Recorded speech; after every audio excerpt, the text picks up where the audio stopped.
Go faster! What are you doing? Almost there!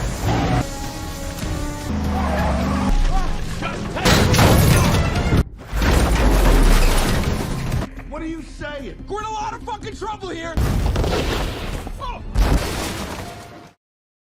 Pria muda bernama Travis baru saja memulai pekerjaan barunya sebagai sopir truk di perusahaan pengangkut uang Guardian Armored Transport Services. Hari itu, dia mendapat tugas menjemput uang tunai dari sebuah ban. Saat sedang berada di dalam ban, tiba-tiba seorang wanita cantik menghampirinya dan meminta untuk meminjam pulpen. Tatapan Travis langsung terpaku pada wajah wanita itu. Jantungnya berdetak cepat, jelas ia langsung terpikat. Namun, ketika wanita itu menyerahkan selembar kertas kepadanya, pikirannya langsung panik. Waduh, jangan-jangan ini catatan perampokan, pikirnya.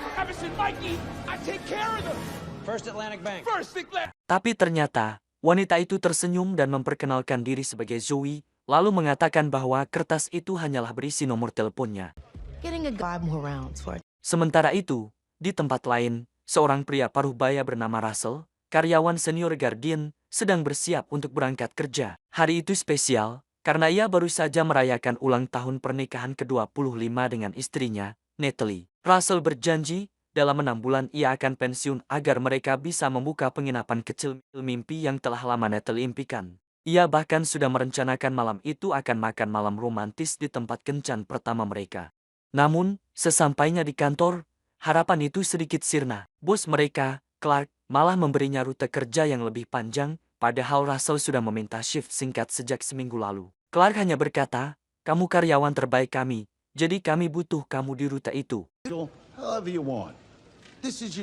Ketika Russell bertanya siapa partnernya, ternyata dia dipasangkan dengan anak baru Travis. Dari jauh, Russell melihat Travis sedang membanggakan bahwa dia berhasil meniduri seseorang di akhir pekan. Russell yang kesal langsung memanggilnya untuk segera berangkat. Dalam perjalanan, Travis berusaha ramah, mengatakan bahwa ia merasa terhormat bisa bekerja dengan senior berpengalaman seperti Russell. Tapi Russell langsung memotong, "Aku punya makan malam ulang tahun pernikahan malam ini, jadi fokus saja ke pekerjaan." Travis mencoba membuat percakapan ringan, tapi Russell membalas ketus. Travis lalu membanggakan bahwa ia lulus ujian mengemudi presisi untuk kepolisian. Russell hanya menjawab datar, "Kalau memang lulus, kamu pasti sudah jadi polisi." Travis akhirnya mengaku ia gagal di semua tes kecuali mengemudi. Russell memperingatkan, mereka tidak akan berhenti sama sekali, bahkan untuk ke toilet. Travis bercanda, "Kalau terpaksa, aku akan pipis lewat lubang senjata di truk, demi memastikan kamu pulang tepat waktu ke istrimu." Perjalanan mereka diwarnai ocehan Travis, musik keras, dan candaan yang sering membuat Russell kesal. Sampai kemudian, sebuah kabar buruk datang. Melalui radio, Clark bertanya apakah benar Travis pernah mengacungkan senjata di ban minggu lalu. Travis mengaku iya, tapi meyakinkan tidak ada laporan polisi. Clark tetap marah, mengatakan akibat insiden itu, kontrak dengan ban dibatalkan. Lalu, tanpa basa-basi, Clark memecat Travis di tempat. Travis langsung murung, mengaku kecewa pada dirinya sendiri karena secara tidak sengaja menodongkan pistol pada wanita yang tidak bersalah. Ia bercerita bahwa semua keluarganya bekerja di kepolisian, tapi ia sendiri tidak pernah mampu membanggakan mereka. Tiba-tiba, Russell dan Travis menyadari ada 2 mobil yang mengikuti mereka. Salah satu mobil mendahului, Travis panik, Russell mencoba menenangkan, tapi situasinya cepat memburuk.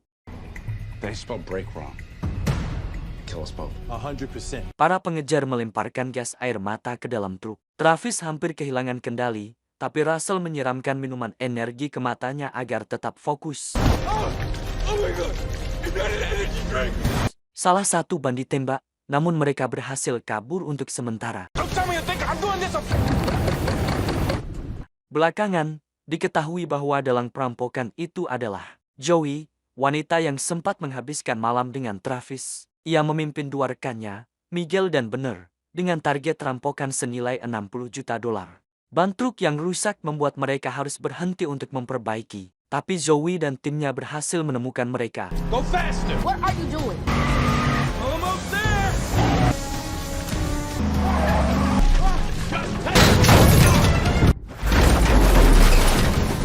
What are you saying? We're in a lot of fucking trouble here! Shit is fucked. The only reason I can move right now.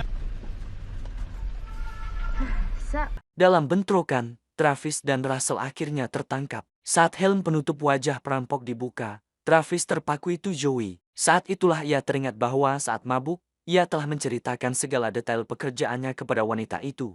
Rute, titik lemah, bahkan area tanpa sinyal dead zone. Joey menawarkan pilihan, membantu menyelesaikan misi atau mati. Dia mengungkapkan bahwa target sebenarnya bukan uang atau kargo, tapi truk itu sendiri yang telah disiapkan untuk penyamaran perampokan kasino besar. Joey menjelaskan bahwa mereka akan menyamar sebagai truk pengangkut resmi dan mengambil uang kasino Sorrento sebelum jadwal penjemputan resmi. Truk akan diberi nomor identitas palsu dan chip RFID agar lolos pemeriksaan keamanan.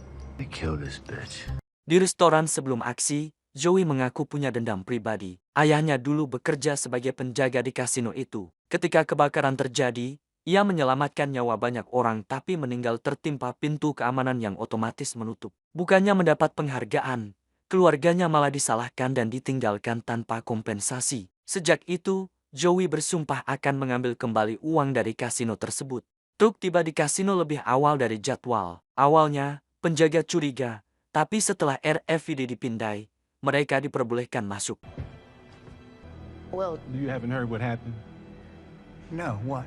Masalah muncul ketika seorang pegulat WWE sedang duduk di atas tumpukan uang sebagai bagian dari promo, membuat mereka harus menunggu 30 menit. Joey dengan licik memprovokasi sang pegulat dengan isu bahwa lawannya sedang menghina ibunya di TV. Pegulat itu marah dan pergi, memberi mereka akses ke uang. Mereka mulai memuat uang ke dalam truk. Tepat 1 menit sebelum jadwal resmi, mereka keluar dari kasino dan lolos. I stashed the car. There's my baby. Namun, sebelum sempat membagi hasil, Miguel dan Bener datang, menabrakkan mobil ke truk, dan membuat semua pingsan. Saat sadar, uang sudah dipindahkan ke mobil lain. Dalam kekacauan, terjadi baku tembak. Joey kabur membawa uang, Bener mengejarnya, sementara Travis dan Russell ikut mengejar demi menyelamatkan Natalie yang disandera. You gotta get out! Out!